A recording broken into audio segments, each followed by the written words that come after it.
ప్రకాశం barrage గేట్లను బోట్లు ఢీకొన్న ఘటనపై విచారణను వేగవంతం చేశారు పోలీసులు. 3 బోట్ల యజమానులను ప్రశ్నిస్తున్నారు విజయవాడ పోలీసులు. ఉషాద్రి నరసింహస్వామి, వైసీపీ నేత రామ్మోహన్ను అదుపులోకి తీసుకున్నారు. బోట్లకు లంగర్లు వేసేవారిని కూడా ప్రశ్నిస్తున్నారు. ఈ ఘటనపై మొత్తం 5 కేసులు నమోదు చేశారు పోలీసులు. బోట్ల యజమానులకు వైసీపీ నేత రామ్మోహన్తో సంబంధాలు ఉన్నట్టు గుర్తించామని చెబుతున్నారు.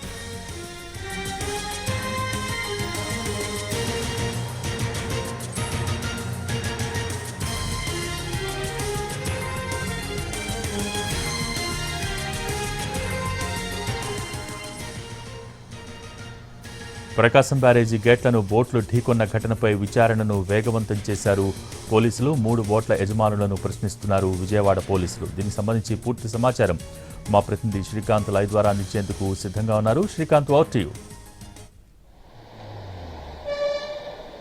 విజయవాడ ప్రకాశం బ్యారేజీకి వరద ఉధృతి ఎక్కువగా ఉన్న సమయంలో 5 బోట్లు వచ్చి ఆ బ్యారేజీ గేట్లని ఢీకొన్న ఘటనకు సంబంధించి పూర్తి స్థాయిలో పోలీసులు అయితే విచారణ వేగవంతం చేసినట్టుగైతే మనకి తెలుస్తోంది. ఈ ఘటనకు సంబంధించి ఇప్పటికే బోట్ల యజమానుల వివరాలను కూడా పోలీసులు గుర్తించారు. 3 బోట్లు ఉషాద్రి అనే వ్యక్తివిగా గుర్తించారు. మరొక బోటు కర్రి నరసింహస్వామి అనే వ్యక్తిగా గుర్తించారు.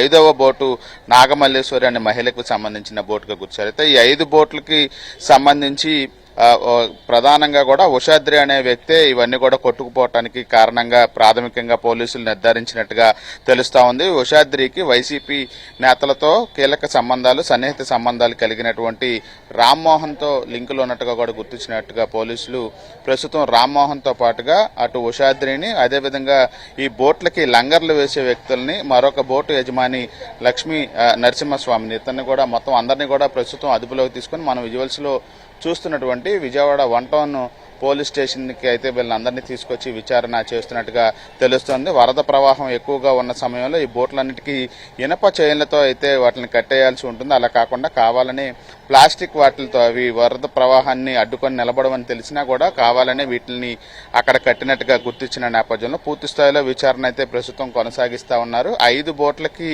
సంబంధించి 5 ఎఫ్ఐఆర్లు కూడా ప్రస్తుతం పోలీసులు నమోదు చేశారు. వీళ్ళ నుంచి విచారణలో ఇక ఇతర వివరాలు, అంటే కారణం వీరి వెనక ఎవరైనా ఉన్నారా, లేకపోతే వీళ్ళ ఈ బ్యారేజీ వైపుగా బోట్లు వెళ్లే విధంగా వీటిని అక్కడ కట్టడానికి ఉన్న కారణాలు అనే అంశాల మీద లోతైన విచారణ ఒకవైపున చేస్తా ఉన్నారు. ఎందుకంటే వరద ప్రవాహం 10 లక్షల పైన క్యూసెక్కులు నడుస్తున్న నేపథ్యంలో ఈ బోట్లు వచ్చి బ్యారేజీని గేట్లను ఢీకొన్న నేపథ్యంలో అవి స్వల్పంగా 69వ కానా దగ్గర ధ్వంసమయ్యాయి. ఈ నేపథ్యంలోనే కొంతవరకు పెను ప్రమాదం తప్పినప్పటికీ కూడా ఆ బోట్ల స్థానంలో ఇప్పుడు వెయిట్ ఏదైతే వాటిని మార్చడానికి గేట్లని పైకి ఎత్తి కిందకి దింపడానికి సంబంధించిన కౌంటర్ వెయిట్లను కూడా అత్యవసరంగా హైదరాబాద్లోని బెకం సంస్థలో తయారు చేసి తీసుకొచ్చి నిన్నటి నుంచి కూడా గత 2 రోజులుగా ఆ కౌంటర్ వెయిట్లను అయితే ప్రస్తుతం బ్యారేజ్ దగ్గర గేట్లకు ఏర్పాటు చేస్తున్న పరిస్థితి ప్రస్తుతం ఉన్న నేపథ్యంలో ఈ కేసుకు సంబంధించిన నిందితులకి ఎవరైతే ఉన్నారో వీళ్ళందరినీ ప్రస్తుతం విచారించి వచ్చిన వివరాల ఆధారంగా అరెస్టులు కూడా చేసే అవకాశాలు ఉన్నట్టుగైతే మనకు తెలుస్తుంది. ప్రస్తుతం నిన్నటి నుంచి వాళ్ళనైతే పోలీసులు అదుపులోకి తీసుకొని విచారణ చేస్తున్న పరిస్థితి అయితే విజయవాడలో ఉంది. భోగి. Thank you Srikanth.